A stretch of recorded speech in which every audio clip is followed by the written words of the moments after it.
Now, the greatest radio shows of all time. Suspense. The Shadow Node. Washington calling David Harding, counter-spy. Classic radio theater. The Great Gildersleeve. Fibber McGee and Molly. Dragnet. Gunsmoke. The Lone Ranger. Now, step back into a time machine with your host, Wyatt Cox. Good evening, friends of the Inner Sanctum. The show on ABC that Jack Webb was starring in immediately before he left ABC for NBC, and Dragnet, Pat-Novak-for-Hire, going back 74 years to April 9th, 1949, the story of Sam Tolliver. And we thank you for tuning in on this Sunday.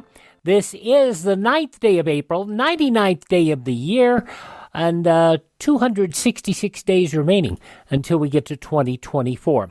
Passing by a single vote on this date in 1867, the Senate ratified a treaty with Russia for the purchase of Alaska. In 1939, Marian Anderson sang at the Lincoln Memorial after having been refused the right to sing at the Daughters of the American Revolution's Constitution Hall. Ladies and gentlemen, in this great auditorium under the sky, all of us are free.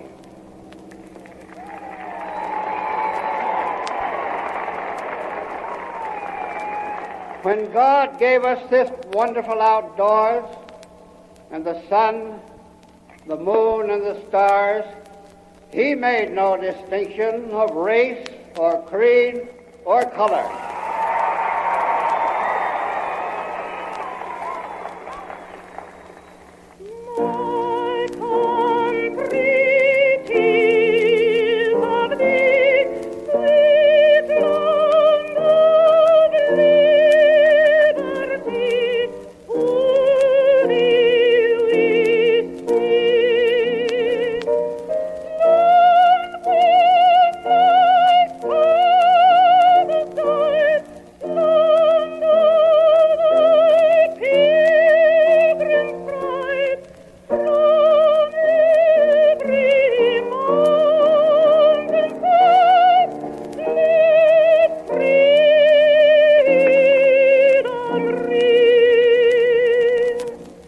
Marian Anderson with an introduction by then Secretary of the Interior Harold Ickes.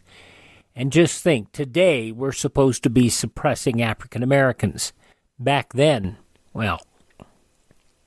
The most brutal event in the Pacific portion of World War II began on this date in 1942 in the Philippines, the Bataan Death March. This eyewitness report is not for the squeamish. We started the death march in groups of 100. About 3,000 or 4,000 of us in the line, marching by fours. About 3 Jap guards to 100 of us. Didn't see any officers. Mostly those superior privates of theirs, men with 2 or 3 stars in their uniforms. They'd slap our soldiers across the face, beat them up.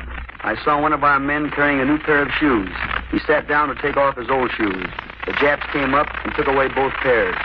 That lieutenant walked 7 days in the death march, and when we arrived at the end of the journey, he didn't have feet. Just a mass of infected blisters. Differing sources report widely differing prisoner of war casualties prior to reaching Camp O'Donnell. From 5,000 to 18,000 Filipino deaths and 500 to 650 American deaths during the march on this date in 1942. The Atomic Energy Commission was formed on this date in 1945.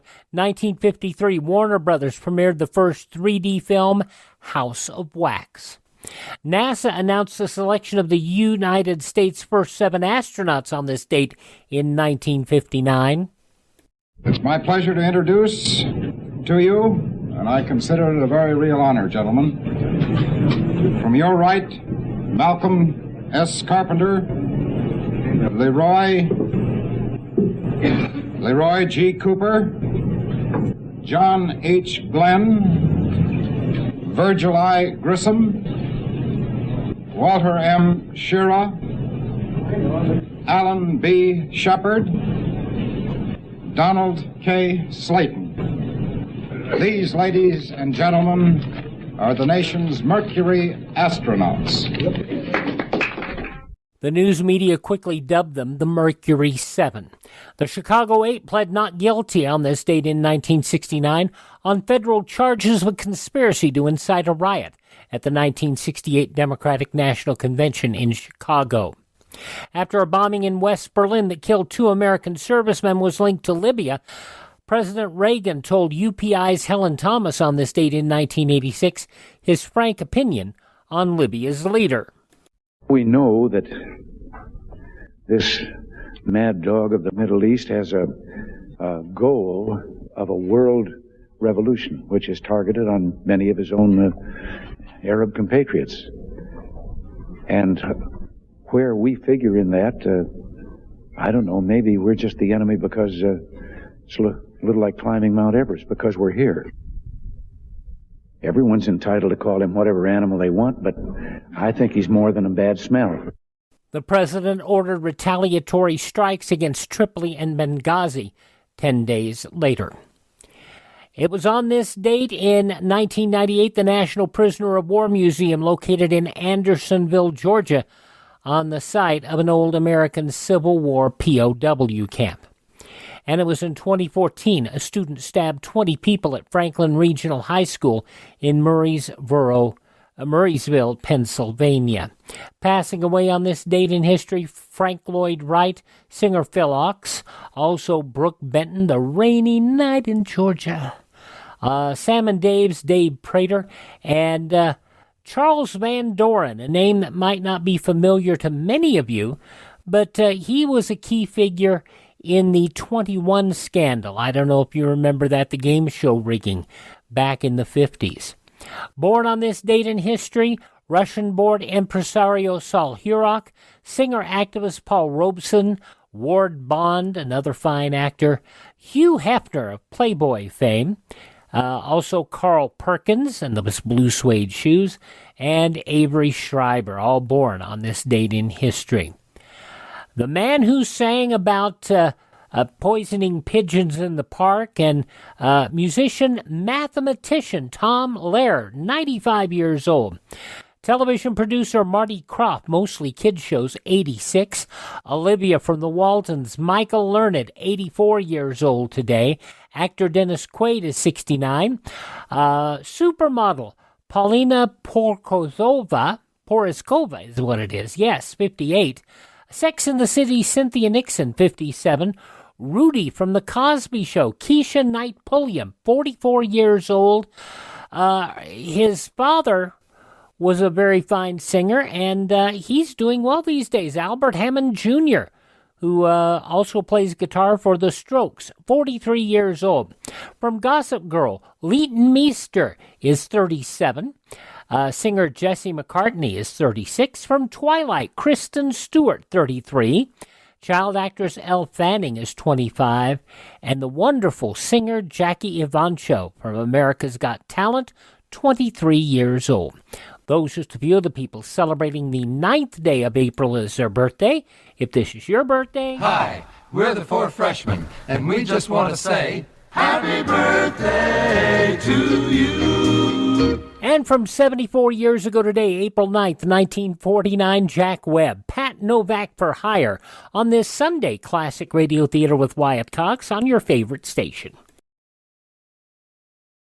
To our friends listening to Classic Radio Theater with Wyatt Cox on KXEL in Waterloo, Iowa, you know that we've talked with Jeff Stein a number of times, and KXEL signed on as a Blue Network affiliate, which would later become ABC.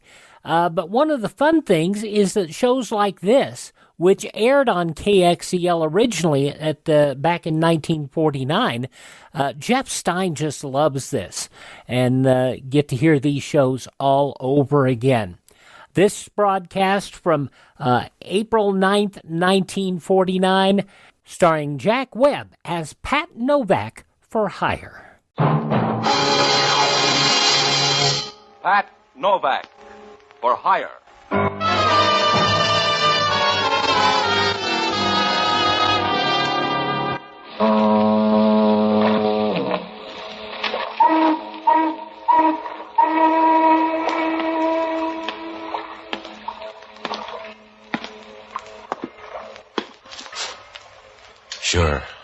Pat Novak, for hire.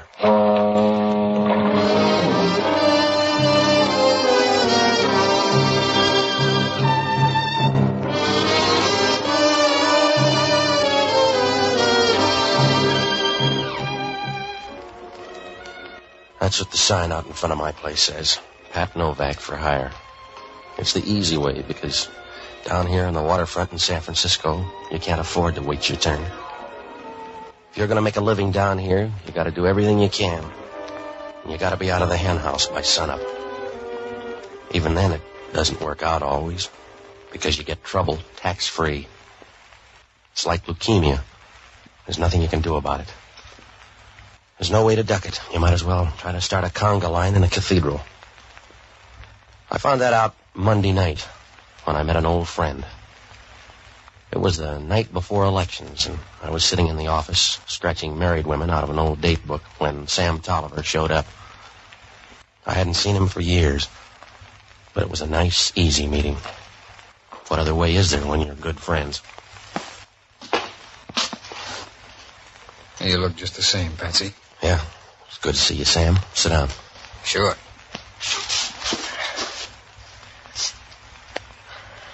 Doing well, I guess, huh?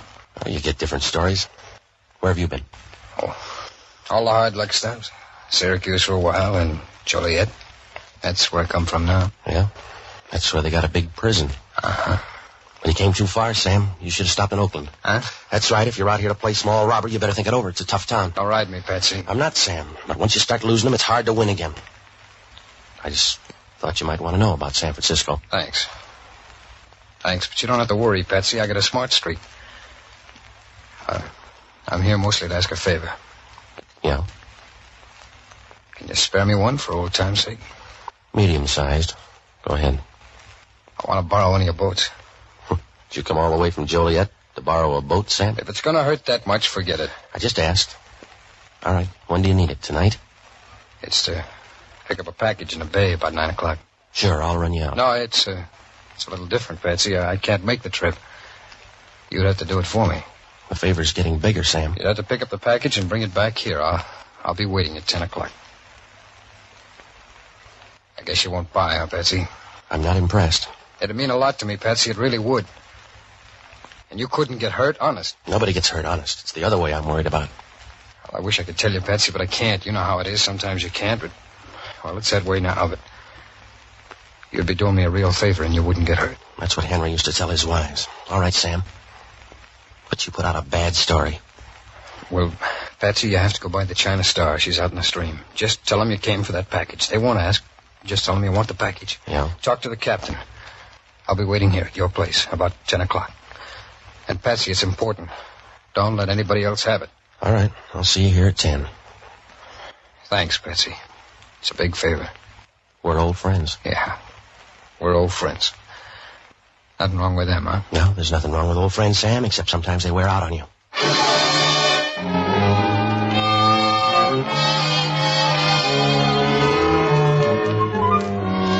When Sam Tolliver walked out of there, I began to worry. I don't know why, because he was always a good guy. But if you leave good silk out in the rain, it'll shrink. Well, it was too late to change my mind now.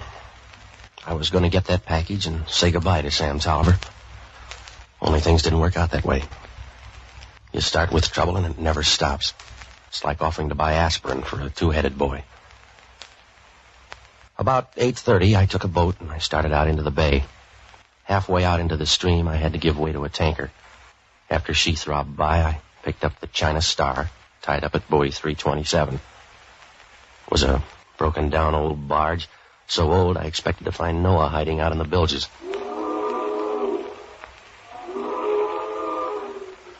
Well, I went aboard, and they took me into the captain's cabin. It was going to be tougher than Sam thought. The old man had some questions, and he was about as smooth as a bag of fingernails. Right away, I got the idea. What do you want? I came out for a package. Who are you? What good'll a name do you? Who are you? What do you care, mister? This isn't our dance. Just give me the package and I'll leave. Keep shouting, tough boy, and when you're all through, tell me your name. Now, look, I'm not out here to haunt your boat. You got the right face for it. I'm just passing through. If you're running a small boat, you got papers. I see 'em. Yeah. You're too handy in your own cabin. Novak, huh? You a Polak, Novak? Yeah, and it feels fine. How's it being a pig these days? Don't get jumpy. I just asked. Who sent you here, Novak? I'll forget you asked. Just keep the package. I'm going home. You walk home on the bottom, then. Now, look, Novak, somebody steered you wrong. Maybe it was no questions once, but it's not that way anymore. Just want to keep the book straight. Who sent you? Sam Tolliver. You need a pencil? No, that's enough questions. You see, Novak, all you had to do was answer. You can have the package now or talk some more. I'll take it now. Where is it? On the desk, behind you there. Yeah, thanks.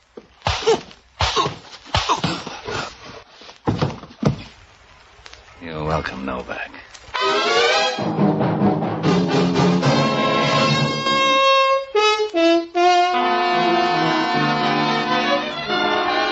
The captain didn't like company.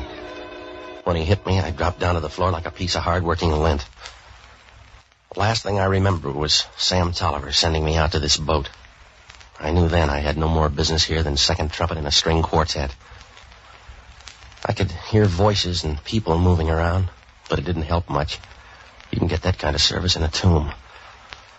Somewhere along the line, they moved me, because when I woke up, I was lying in a cloud of plateen on a couch in a different cabin. The class of people had improved. She was bending over me with a cold towel and a warm look. And from where I was, she had a figure like a shot of brandy on a winter night. When she said hello, you knew that all you had to do was send up a flare and relax. Good evening. Welcome back. Yeah, How do you feel? a little used up. I need recharging. Here, put your head on my lap. There. That's it. Yeah, that's it. Forget the towel. I'll struggle along this way. By the way, whose lap is it? I'm Ellen Morrow. Where's your friend? The captain? I guess so, the brave guy, Axel Arm. He's down getting your boat ready. What's he doing, punching holes in the bottom? He'll be back in a minute. The package will be ready and you can leave. No, you keep the package. The last time I got a headache. I'm sorry about that. It was a mistake. That's what they told Marie Antoinette. By that time, her head was 40 feet down the street. What's in that package? It wouldn't help if you knew. You let me work that out, huh? Work out the answer then. How about Sam Tolliver? Slow down, Betsy. I'm not going that fast. You're going the wrong way. I'll help you lick your wounds, darling, but I'm not going to get talky. What do you got to lose? What have I got to gain except your gratitude? I can get that any night with a couple of drinks. How is he, Ellen? How does he look? Too comfortable. On your feet, Novak. Yeah. You ought to rent that out, sweetheart. I'd sign a lease myself. I'll finish this sweet talk, Novak. You get on your way. Here's the package. No, I changed my mind about the package. You keep it. Your boat's ready. Unless you want to get tossed in like a mackerel, take the package and beat it. What's in it, and where does Sam Tolliver fit? You asked once already with your head in her lap. You want me to sit down? Well, you got brains after all. Yeah. Sorry, I thought they were all in your fists. Yeah, you're still smart. Take this package. Show him the boat, Ellen. I'm going to remember you, mister. Ellen's going to lead you by the hand through the dark. Stop beefing and settle for the simple pleasures. I will. I'll remember you. Concentrate on Ellen. You'll get a better memory.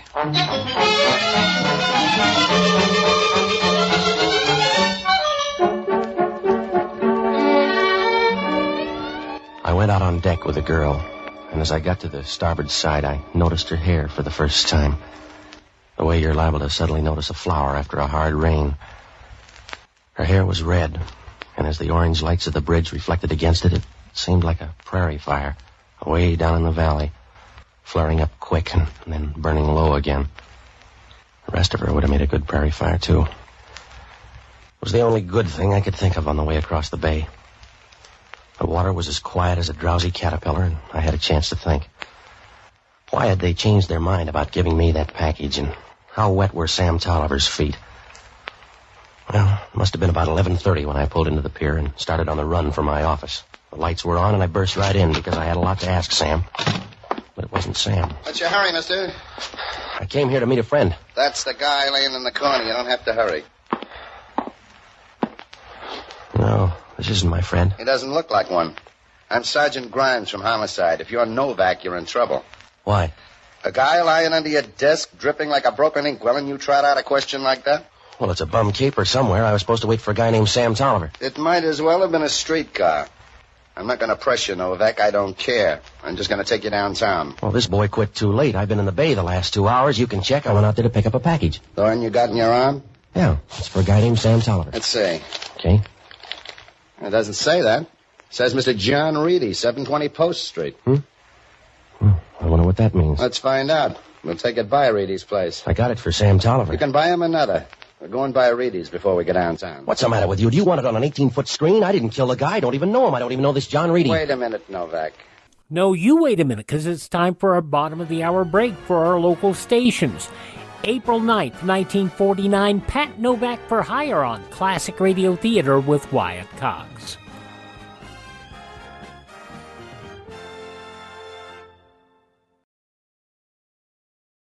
Just when you thought it couldn't get any better, Mike Lindell and MyPillow launching the MyPillow 2.0.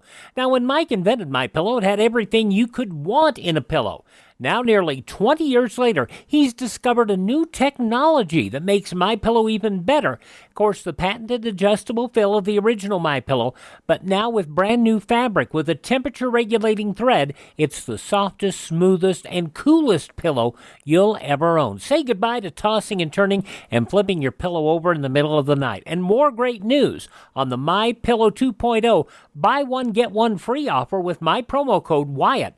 MyPillow 2.0 is 100% made in the USA, 10-year warranty, 60-day money-back guarantee. Go to MyPillow.com, click on the radio podcast square to receive the MyPillow 2.0 buy one, get one free offer. Use my promo code Wyatt or call 1-800-928-4715.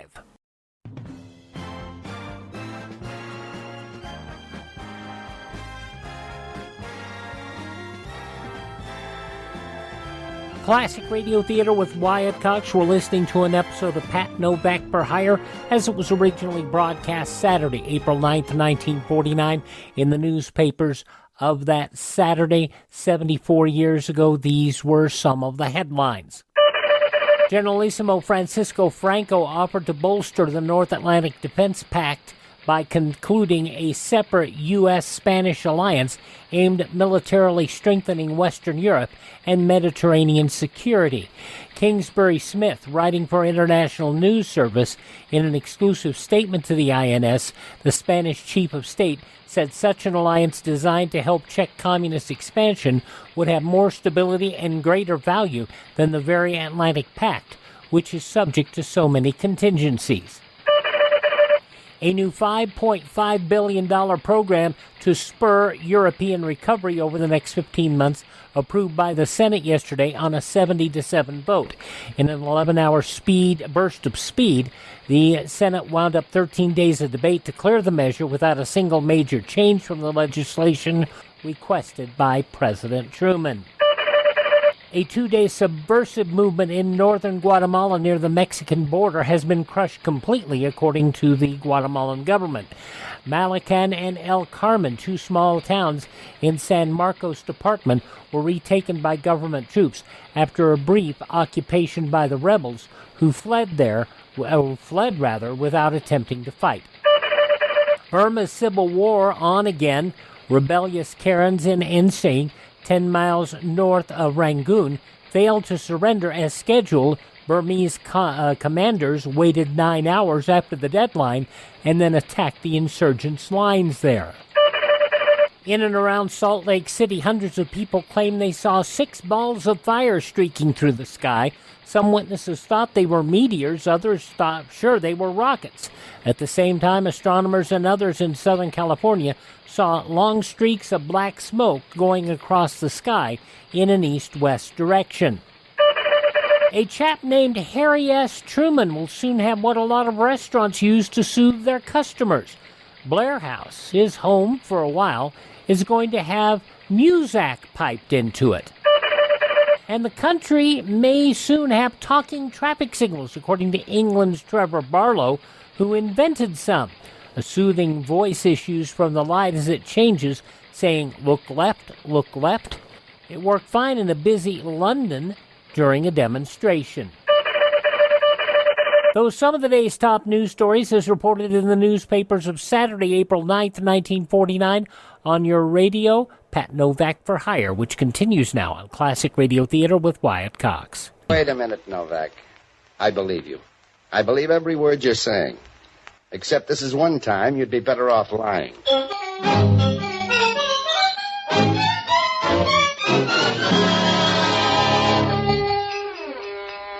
When we left my office, I felt as if somebody had walked through my stomach on stilts.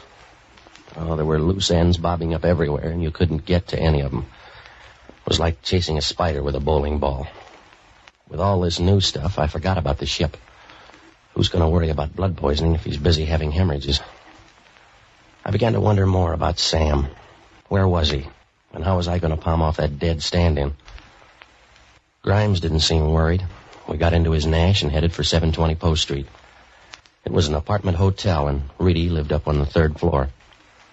On the way in, Grimes picked up a key at the desk, and we rode up in the elevator with one of those shifty-eyed little guys who'd sell his mother if he didn't have to fatten her up. When we got to Reedy's door, Grimes took over. Open up! Maybe he can't hear you, Grimes. Nobody home. Let's go in. Why? We don't know him well enough to sneak in. I rate a hunch, Novak. Okay. The light's on your side. Leave it out. Let's look around. Okay. The stray bodies belong to you, Grimes. You go look in that set of bedrooms. I'll check over here in the library. Give me a yell if you see any. All right. Novak! Two of them.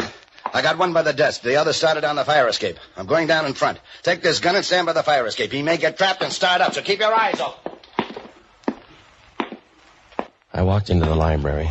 The window was open and the curtains were blowing over the dead man's face. It was a good thing, because you can't split the difference with a service 45. I took him by the heels and dragged him away from the window. His eyes were rolled back as if he expected somebody to tap him on the shoulder and tell him it was all a mistake.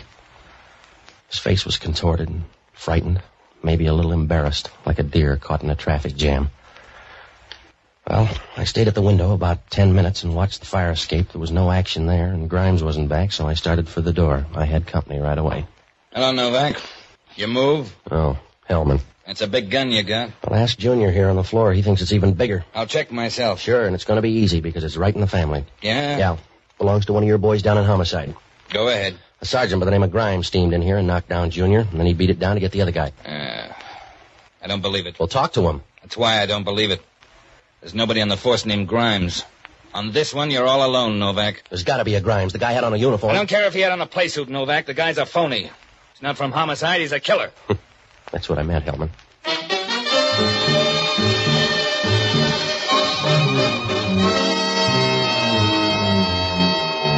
I knew Hellman was right. If Grimes was on the level, he'd have booked me instead of coming up here. He came up to Reedy's with murder in mind. Even if they believed the story about Grimes, I was still on the spot. That made me accessory to murder. And I was going to look worse when Hellman found the guy down in my office. On that one, I had star billing. Oh, everywhere I turned, things were worse. I knew it was going to take a low-budget miracle to bail me out. It was like trying to give nose drops to a herd of elephants. Hellman seemed to like the idea. Hellman rolled the guy, and there was no identification. But he never works for nothing. A few bucks in the guy. I'll put it in the safe. The only safe you got has suspenders on it. I don't like that, Novak. Oh, you'd do anything for a buck, Hellman. If you got the right bid, you'd sell the tomb of the unknown soldier.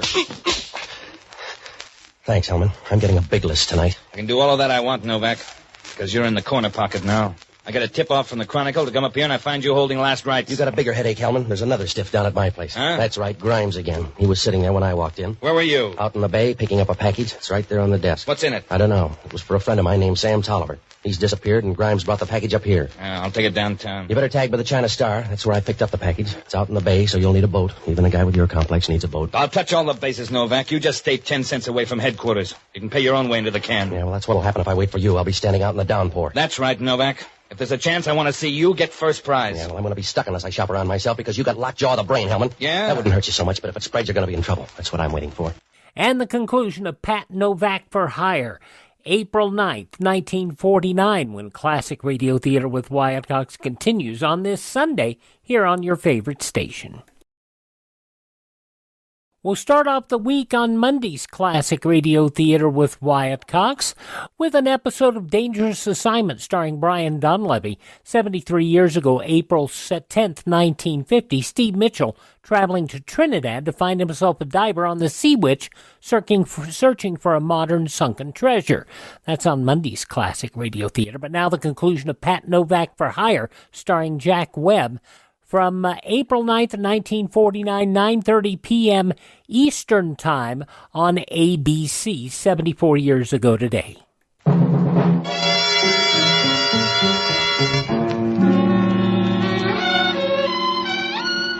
if something didn't happen soon, I was going to be about as embarrassed as a hostess with leaky plumbing.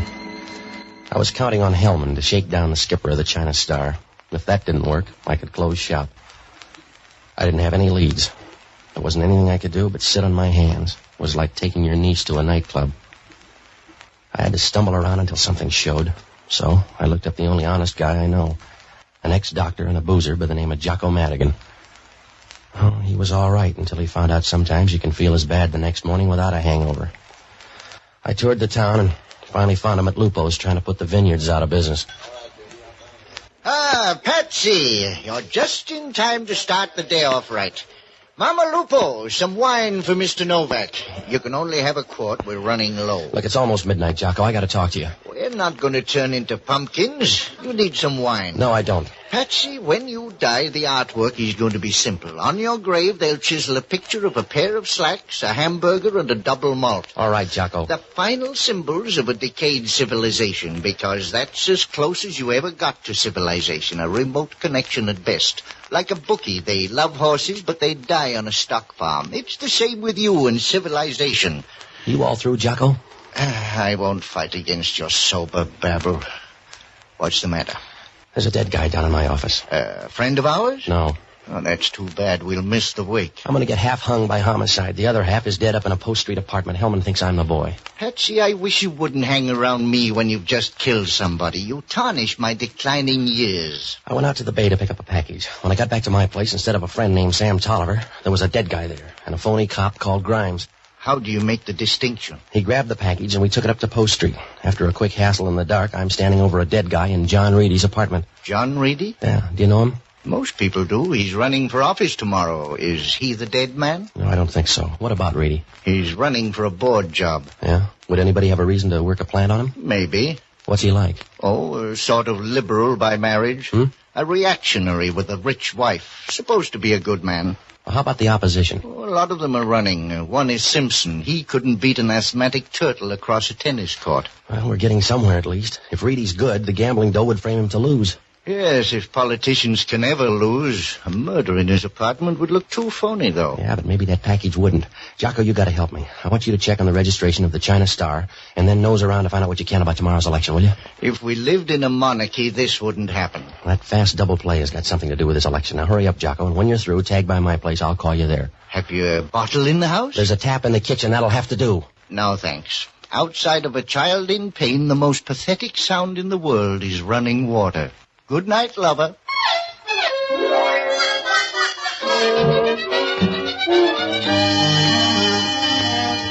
I left Jocko and ducked into a phone booth.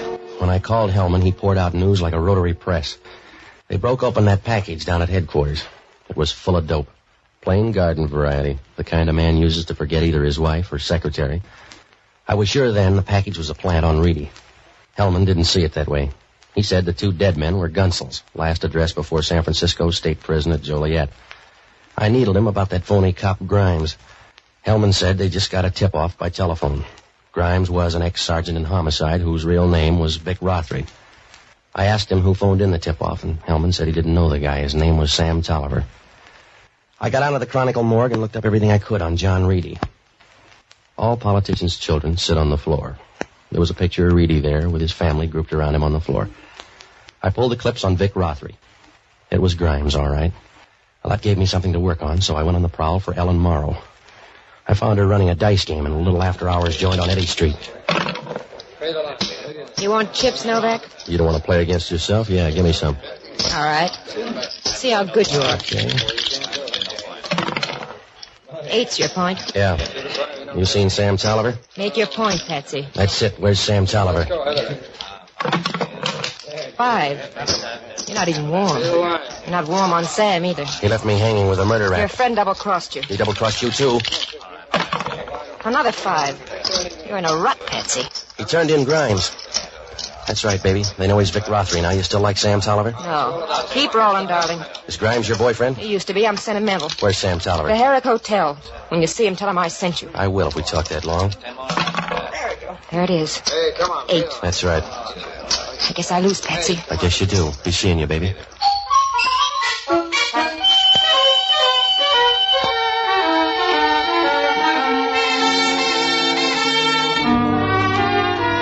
She changed when I left. The first time out, she was alive and breezy like the Maine coast in July. But now she was broken up and lonely looking. And as I walked out, I thought of an old Dixie cup somebody had used up and thrown in the alley. Well, I got down to the Herrick Hotel, but Sam Tolliver wasn't there. Maybe it was better that way. I left a note for him, a short note that even a Mongolian idiot couldn't trip up on. If Sam was going to show his hand, he had to do it soon. When I got back to my apartment, Jocko was already there. He was giving a concert for the mice.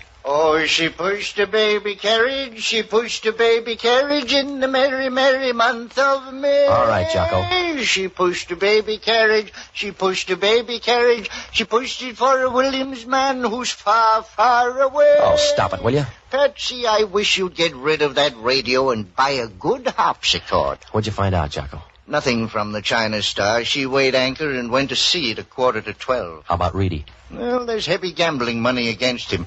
And there's talk about a last-minute scandal. All the newspapers had tip-offs. Where was he tonight? At a rally in the Mission District with his whole family. Well, that'd leave time for a plant. They broke open that package. It was full of dope. Oh, that makes sense. He was once under treatment for malaria. The drugs found in his apartment would make it look bad. Yeah, I'll get it.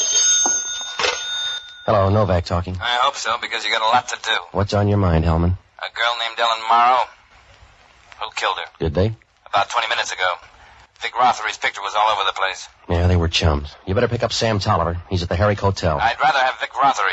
Haven't you picked him up yet? No, we're on our way out. Well, you better hurry, Hellman. There won't be any voters left. I thought Sam Tolliver was a friend of yours. Well, that's the trouble with close friends. You give them the shirt off your back so they can see where to put in the knife.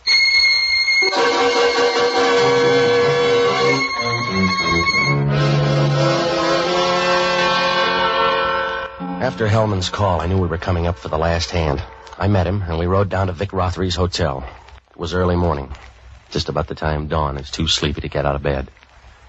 In the pale light, Geary Street looked like a shabby old lady with a snoot full, and Rothery's hotel was worse.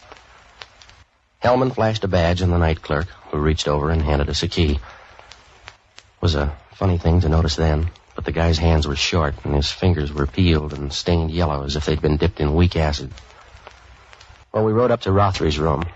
As we got out of the elevator and turned the corner, somebody ducked into Rothery's room. That was enough for Hellman. He started down the hall. Open up in there. Well, you got another customer, Hellman. Open up. Come on in. You're going to wake everybody up. Hello, Sam. Come on in. Don't mind the gun. It's loaded. You're a handy cop, Hellman. That's it. I'll close the door. All right, over near the window. Yeah. Go on. Sure. You got an answer for Rothery here? You too, copper, over near the window. I ask you got an answer for Rothery here? You're looking at it, mister. You know, Patsy, I'm sorry you came. I could bounce a few off of this guy with no pain at all, but it's going to hurt on you. Don't kid me, Sam. I don't know why you came, Patsy. You could have left me alone. I didn't mean to put you in for this. Things went wrong and you were in, that's all, but I didn't mean to do it, Patsy. Give the man your gun. You were a good guy to me, Novak. I'm sorry you drew the deuce. I'm really sorry because, well, you were a good guy to me. Well, not anymore, Sam. You got 5 feet to make up your mind. I got it made up, Patsy. Now stay back. Let me try it out on him first. You've had practice. Stay back, Patsy. I'm in a hole and I'll burn my way out. You know that. Patsy, I'm in a hole. I gotta get out. Don't kid me, Sam. I was your last friend. All you got now is the road. Stay back, Patsy, please. Patsy, stay back. Now let that, Sam.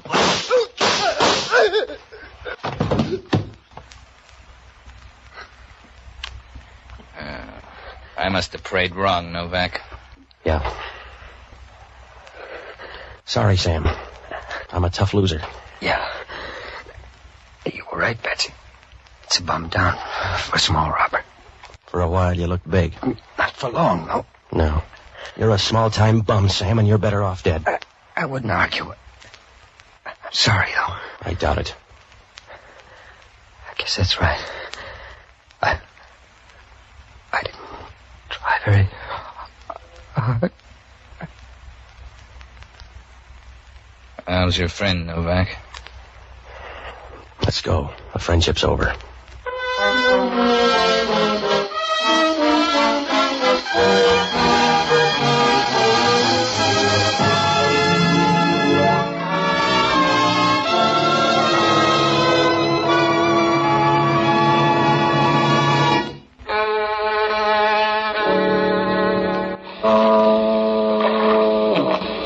Well, Hellman finally pieced it all together. He got that skipper back and put him under the lights. The story was damp, but it fit together. They were all in on a deal to railroad John Reedy. Vic Rothery headed up a bunch to plant the dope in his apartment. But Sam Tolliver got anxious and decided to get the stuff for sale. He talked a couple of buddies into it and sent me out to the ship to pick it up. The captain smelled a switch and knocked me out long enough to get word to Rothery on the beach. Rothery got the guy in my office and the other guy that Sam posted in Reedy's place in case anything went wrong. That left only Sam on the other team. Rothery wore the uniform because it was an easy way to plant the stuff in Reedy's apartment. But the timetable went haywire, and he got tripped up by that tip-off call to the Chronicle. That's about the way it was. Well, Hellman asked only one question. How come Sam Tolliver headed for the girls' place and then Rothery's? I don't know, except maybe that note I left Sam. How'd I know he'd believe a lie? Oh, it worked out for everybody except John Reedy. He lost the election anyway. Jocko forgot to mention the guy was a Republican.